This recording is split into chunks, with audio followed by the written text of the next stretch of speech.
అందరికీ విశ్వవసునామ సంవత్సర వినాయక చవితి శుభాకాంక్షలండి. ఈ వీడియో చూస్తున్న ప్రేక్షకులందరికీ, అలాగే నా ఛానల్ని సబ్స్క్రైబ్ చేసుకున్న సబ్స్క్రైబర్స్ అందరికీ కూడా, అలాగే సబ్స్క్రైబ్ చేసుకోకుండా చూస్తున్న వాళ్ళకు కూడా వినాయక చవితి శుభాకాంక్షలండి.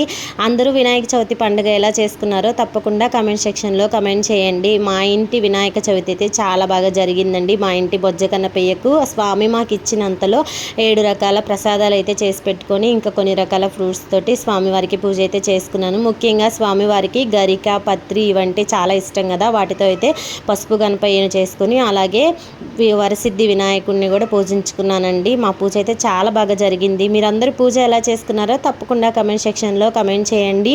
ఆ విఘ్నేశ్వరుడు మనకు ఉండేటువంటి విఘ్నాలన్నింటినీ తొలగించాలని నేను మనస్ఫూర్తిగా కోరుకుంటున్నానండి. మా ఇంటి బొజ్జగణపయ్య ఎలా ఉన్నాడనేది తప్పకుండా నాకైతే కమెంట్ సెక్షన్లో కమెంట్ చేయండి. ఈ వీడియో నచ్చితే లైక్ చేయండి. ఛానల్ని ప్లీజ్ సబ్స్క్రైబ్ చేయండి.